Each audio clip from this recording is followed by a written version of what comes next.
In with you, we are in with the news package for today, Monday night, September 2019. In our lead stories, nationally, Homeowners Association donates $150,000 to the impacted workers of Four Seasons Resort, and man drowns close to the Lynch Bay in St. Kitts. Regionally, Bahamas defends response post-Hurricane Dorian amid criticism. Internationally, nephew of former Zimbabwean president says Robert Mugabe died a very bitter man. And in sports, TKR beats J.A. Talawas by 22 runs in CPL matchup. We'll have the details of these and other stories after this message.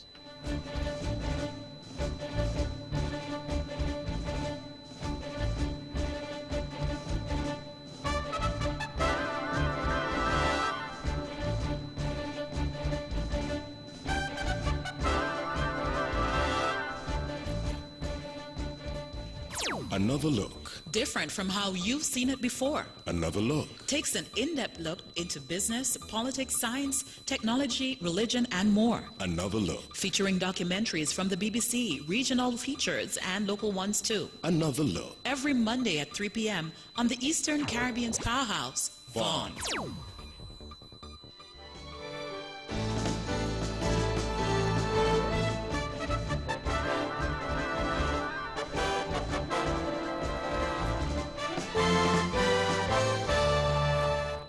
Welcome back. Another national news in detail. During a sitting of the National Island Assembly on May 21, 2019, the government was advised that the Homeowners Association at the Four Seasons Resort, Nevis, agreed to make a pool of funds available to top up payments to the affected Four Seasons Resort workers, which sought to provide additional financial relief. The announcement came from Premier of Nevis, Honorable Mark Brantley, who at the time said the total funds were being finalized. On June 1, 2019, the resort temporarily closed its doors for a 4-month period to accommodate construction work, and this resulted in almost 400 workers receiving 25% of their salaries. 3 to 4 months later, after the announcement of the donations, the Premier said that the association kept its word in light of the unfortunate situation. The homeowners donated some 150,000 US dollars, and that the workers, again, the same 300 plus workers who were affected most by the closure, would have shared equally in that money, and they would have been paid sometime in August. When you do the math, that works out to maybe another $1,000 that each would have received from the homeowner. I just want to make it elucidate to the public that the homeowners never gave the government any money to give to anybody. The money that the government gave came from us, the Treasury, and the homeowners have separately paid 150,000 US dollars, and the workers have shared that equally amongst them. And I thank the homeowners, and I'm happy that the workers got that additional relief. The Honorable Mark Brantley. The police are investigating a suspected drowning that occurred in the Saddlers area in St. Kitts on Saturday morning, September 7, 2019.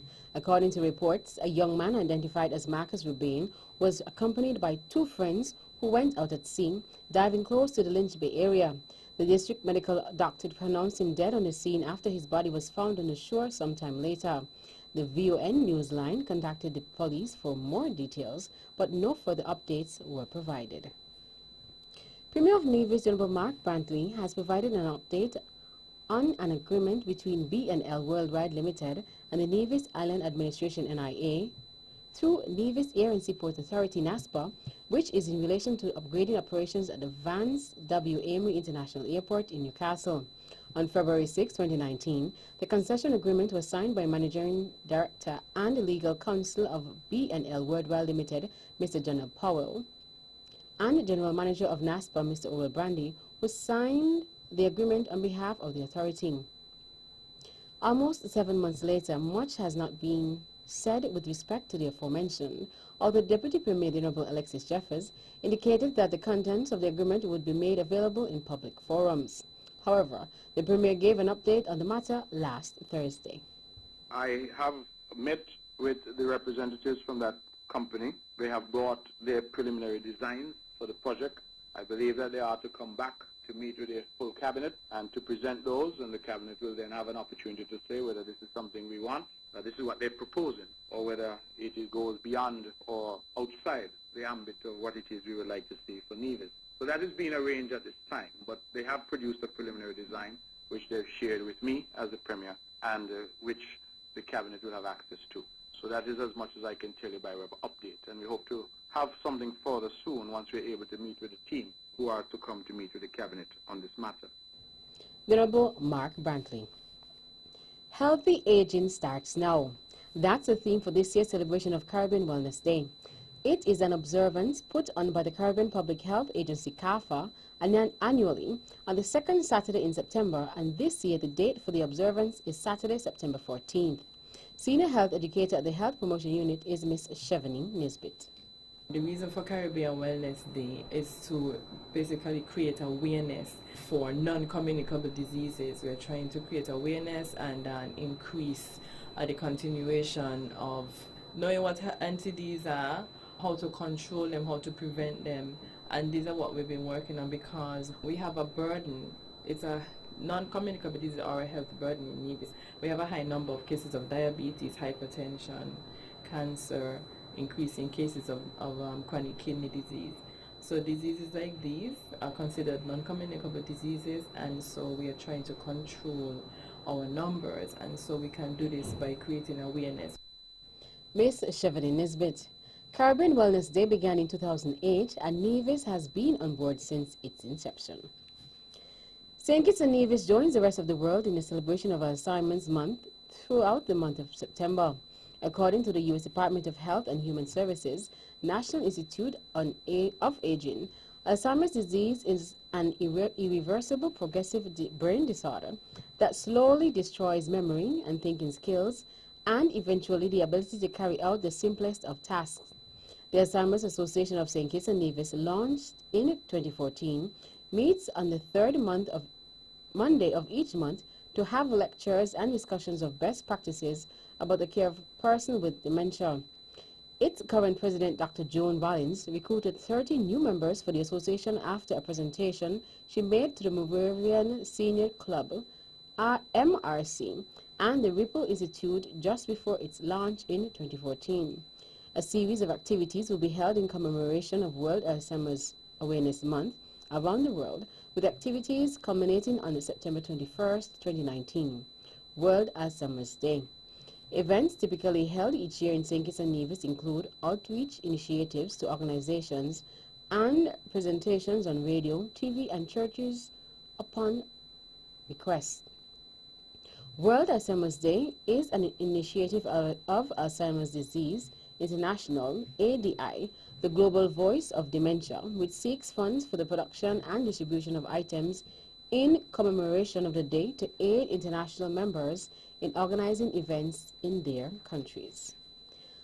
Parliamentarians from both St. Kitts and Nevis paid their respects to the late Sergeant Denzel Pemberton of the Royal St. Christopher and Nevis Police Force, RSCNPF, during the sitting of National Assembly last Tuesday, September 3rd.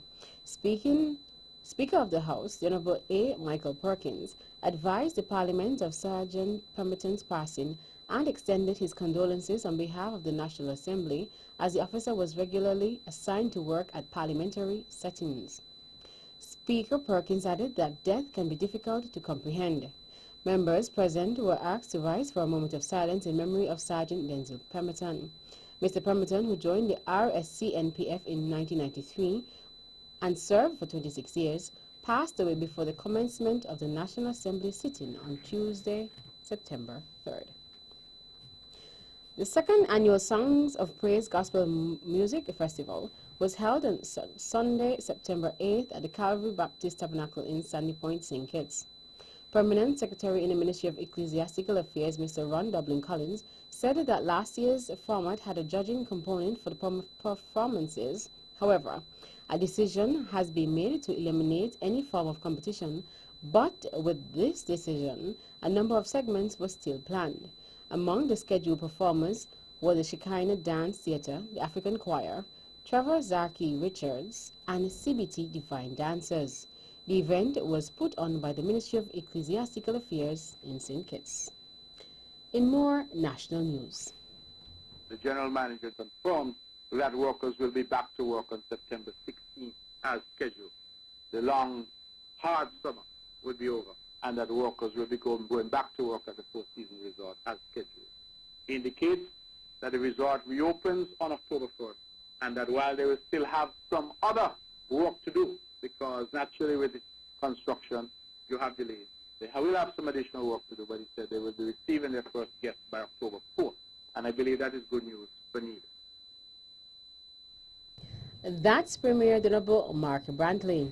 On June 1st, 2019, the resort temporarily closed its doors for a 4-month period to accommodate construction work, and this resulted in almost 400 workers receiving 25% of their salaries. Last month, the Nevis Island Administration, NIA, gave $1,000 to all the Four Seasons resort workers affected by the temporary closure of the resort to assist in back-to-school expenses. According to Mr. Brantley, sometime last week, he spoke with the general manager of Four Seasons Resort Nevis, Gonzalo Guelman Ross, and out of the conversation, the Premier was able to give the reason as to why employees had to report to work on September 16th. Now, why are workers going back on September 16th if the first guest doesn't come until October 4th? Is because they're going to have a massive retraining. And he has advised that they're going to do that in 2 tranches, one starting on September 16th and the other starting sometime, I believe, around the 23rd or thereabouts of September. Premier the Honorable Mark Brantley. The St. Kitts and Nevis Red Cross Society is launching an appeal fund to assist citizens and residents in the Bahamas. A release from the society states that contributions to this fund should be deposited to account number 1070240 at First Caribbean Bank, the Circus Bastier, St. Kitts, or Main Street, Charleston, or account number 25401 at the St. Kitts, Nevis, Anguilla National Bank, corner of West Independence Square and Central Street, or Charlestown. The proceeds collected will provide vital services and bring some level of normalcy to the lives of approximately 300 households. Donations received will go to purchase items such as non-perishable goods, baby supplies, cleaning items, bedding, water, and sanitation assistance, and will also assist with the feeding, clothing, and restoration of homes of persons affected on those islands. However, goods are not being accepted at this time, as these items will create a logistical nightmare in the absence of sorting facilities, storage, and adequate transportation, the release said. Hurricane Dorian devastated the islands of Abaco and Grand Bahama, and many homes, lives, and businesses were lost due to the catastrophic storm. Approximately 230 nationals and residents of St. Kitts and Nevis had their biometrics collected at the St. Kitts Marriott Resort. Almost 5 years ago, the Canadian government, claiming with security reasons, introduced visa requirements for nationals of St. Kitts and Nevis traveling to Canada. The Canadian government facilitated the process through officers from the Canadian High Commission, Bridgetown. Biometrics refers to the processes that are used to recognize, identify, and authenticate people based on their physical or behavioral characteristics.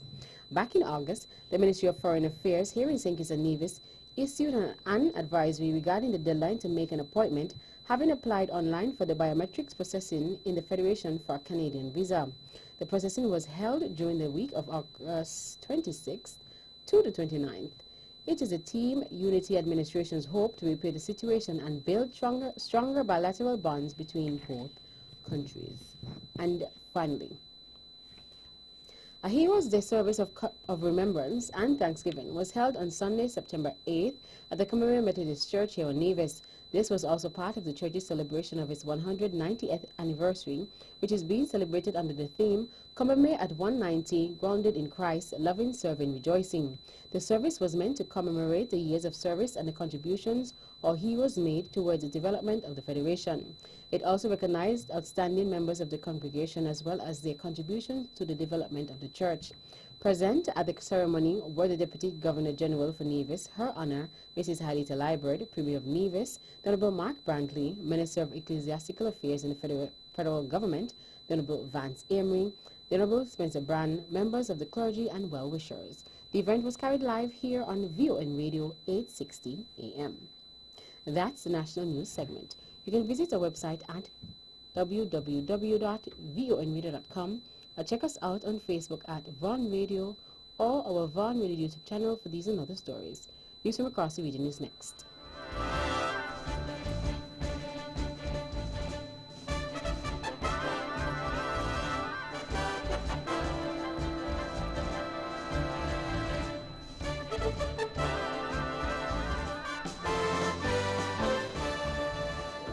Life can be more fulfilling when we take the time out to smell the roses. And that's why your friends and family at the Bank of Nevis are experts at picking the flowers that best describe you.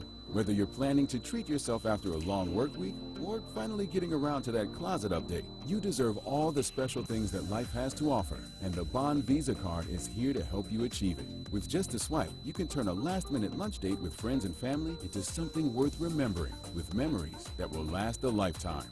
Pampering yourself just got a whole lot easier, and after all, you deserve every refreshing moment of it. The ability to make your travel arrangements at your own convenience, whether by sea or by air, now rests within the palm of your hand. With a single swipe, the Bond Visa card can put a world of difference between life and truly living, whereas the only limit you may have is your own imagination. Apply today. The Bank of Nevis Limited, improving the quality of life.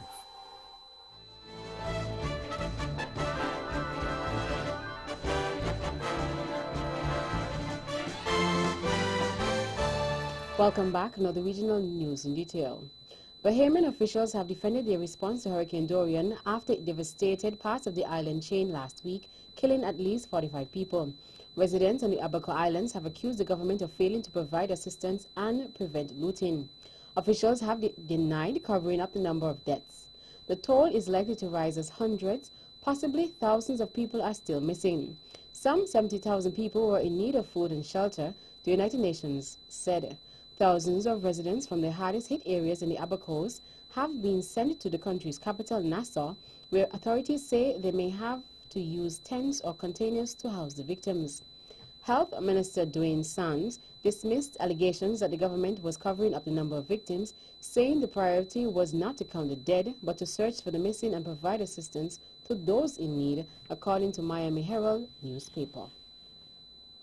Last week, more than 100 crew members from the Royal Caribbean's Empress of the Seas became the first to activate the company's disaster relief operation to bring relief supplies and 20,000 daily meals to the Freeport, Bahamas community. Crew members prepared sandwiches, proteins with rice and fruits and snacks for the company's first distribution at noon on Thursday. Over the next few days, additional ships from its fleet, Symphony of the Seas, Celebrity Equinox, Marina of the Seas, and Harmony of the Seas, repeated the process, Caribbean 360 says. Along with Empress, the company is deploying container ships with much-needed supplies, including 47,000 bottles of water, 362 generators, 250 taps, 25,000 square feet of plywood, 54,400 diapers, and 7,500 pounds of pet food. Royal Caribbean is committing $1 million to Dorian disaster relief and matching every dollar of guest and employee donations. To make sure those donations go where they can do the most good, they are collaborating with the Bahamian government and the Pan American Development Foundation, PADF, and the network of Bahamian charities and other local organizations. Meanwhile, the government of St. Lucia has pledged $100,000 to provide immediate relief to the Bahamas following the destruction caused by Hurricane Dorian, St. Lucia News Online.com says. The hurricane battered the Abaco Islands and Grand Bahama in the north of the archipelago for 2 days, and it is estimated that at least 30 deaths are linked to the hurricane. The donation by St. Lucia is done in unity with members of the Organization of Eastern Caribbean States, OECS, who are expected to make a similar pledge and have come out to express their support to the Bahamas during the difficult time. And finally, out of Guyana. The Guyana Elections Commission, GCOM, will meet on Tuesday to discuss a proposal that the first regional and general election, as mandated by the Trinidad-based Caribbean Court of Justice, CCJ, be held in March next year. According to nationnews.com, one of the 3 government-appointed GCOM commissioners, Vincent Alexander, said that there's nothing definitive about the proposal that has been presented on Friday by the GCOM Secretariat. He said that the Commission will meet on Tuesday to discuss the way forward, and that while the proposal had been made, there have been no consensus between the 2 political sides represented on the Commission. On Sunday, Director General of the Ministry of the Presidency, Joseph Harmon, said political players should allow the elections body to carry out the functions they are being paid to do, Despite that, the opposition members on the commission said that the proposal could not be accepted and reiterated the call for the polls to be held as early as possible. The CCJ in July ruled that the vote of no confidence passed last December against the David Granger government was valid, but it could not insist on the polls being held on any specific date for the election. Under Guyana's constitution, the election should take place 90 days after the vote of no confidence is passed. That's it for the regional stories. Stay with us for news from around the world.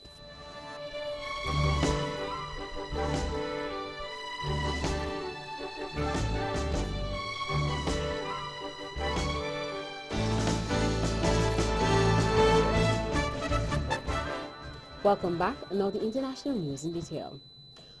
Robert Mugabe's nephew has said the former Zimbabwean leader died a very bitter man. Mr. Mugabe, who died at age 95 last week, led Zimbabwe for nearly 4 decades until he was ousted by a coup in 2017. Imagine people you trusted, people that were guarding you, looking after you, turning against you. Leo Mugabe said he was very bitter and it dented his legacy. He told the BBC from his uncle's rural home. Initially praised for broadening access to health and education for the black majority, Mr. Mugabe later used violence against his political opponents and presided over Zimbabwe's economic ruin. He was removed from office after he fired his deputy, with many fearing he was preparing for his wife to succeed him. His former deputy, Emerson M. Mnangagwa, then became president after the army intervened and forced Mr. Mugabe to step down. The long-serving president's legacy has been the subject of fierce debate since he died. Russia's ruling United Russia Party has suffered major losses in Sunday's election to the Moscow City Parliament. Nearly complete results show. The party lost nearly a third of the seats in the 45-member parliament, but remains on course to retain its majority with about 26 seats. More from the BBC's Sarah Rainsford. The Kremlin spokesman has described the performance of the governing party here, United Russia, as very, very successful across the country. Dmitry Peskov brushed away talk of a protest vote in Moscow, where the party lost more than a third of its seats in the city parliament. But that result follows a summer of street rallies, mass arrests and criminal prosecutions, all sparked when a large group of opposition candidates were barred from registering for the election. Alexei Navalny, whose allies were among those blocked, then called on Muscovites to vote for whoever was most likely to beat candidates from United Russia. He's calling the result of that smart voting scheme a triumph. Record heat waves in June and July caused the deaths of 1,435 people in France this year, according to the country's health minister. Speaking on French radio, Agnès Buzyn said half of those who died were aged over 75. However, Ms. Buzyn said, thanks to preventative measures, the rate was 10 times lower than the same period in 2003, when a deadly heat wave hit Europe. France recorded its highest ever temperature of 46 degrees Celsius in June. The capital, Paris, also saw a record high temperature of 42.6 degrees Celsius in July. According to the Ministry of Health, 567 people died during France's first heat wave this year, from 24th June to 7th July. A further 868 died during the second, from July 21st to the 27th. During the summer, red alerts, the most severe one in the category, were issued in several areas of France. During hot periods, many schools and public events were closed to minimize public exposure. No other country has yet released official data on deaths caused by this year's heat waves. And that brings us to the end of our news segments. The latest in sports is next.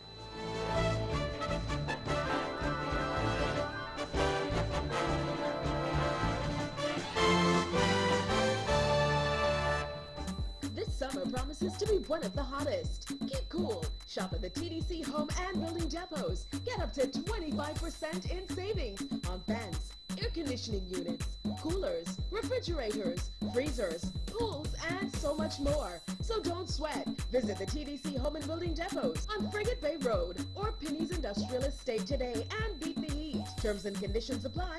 Offer good while stocks last. See stores for details.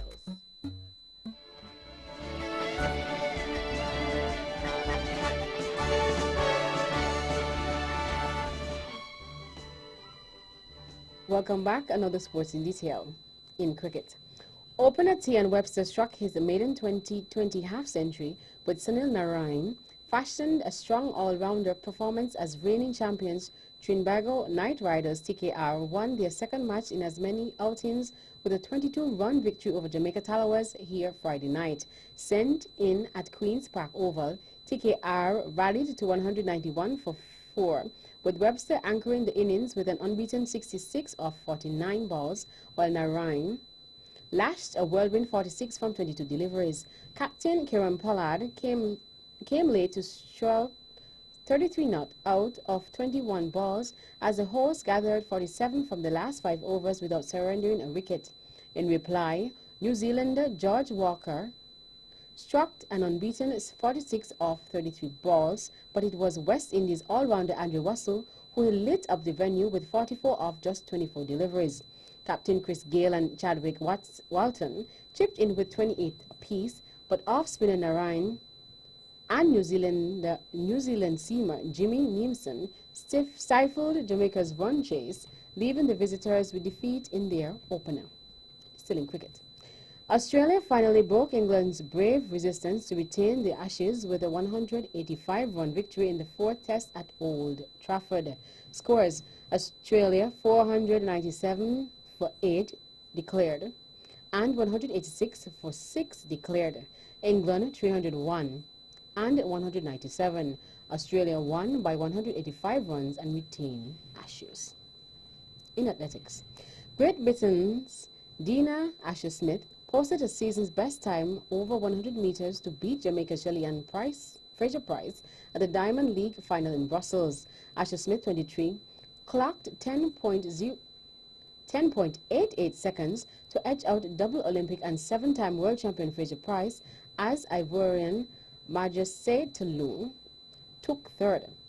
The Briton will attempt a 100-meter and 200-meter sprint double at the 2019 World Championships in Doha later this month. She finished second in the 200 meters at the Diamond League final in Zurich. In the men's 200 meters, 22-year-old Noah Lyles of the United States backed up his 100-meter triumph in Zurich with a comfortable win in 19.74 seconds. The Diamond League finals had been split into 2 meetings at Zurich and Brussels, with 16 trophies handed out at each.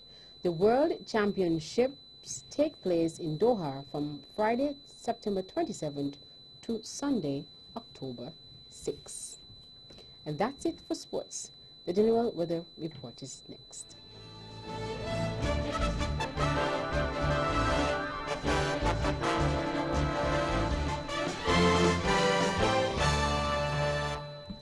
Welcome back, and now the local weather forecast for St. Kitts and Nevis. Weather tonight will be fair to partly cloudy with a 20% or slight chance of an overnight shower. Winds are southeast at 5 to 10 knots or 7 to 19 kilometers per hour, gradually becoming easterly with an increase in the wind speed by tomorrow. Seas are less than 1.2 meters or 4 feet. Sunrise tomorrow will be at 5:58 a.m. And that's her wrap up the Media News package for today, Monday, 9th September 2019. Before we go, let's take a look at the headlines once again. Nationally, Homeowners Association donates $150,000 to the impacted workers of Four Seasons Resort. And man drowns close to the Lynch Bay in St. Kitts. Regionally, Bahamas defense response post-Hurricane Dorian amid criticism.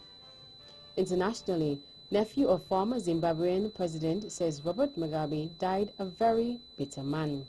And in sports, TKR beats J.A. Tallawahs by 22 runs in CPL matchup. On behalf of the rest of the news team, I am Tashan Tyson, wishing you a pleasant evening.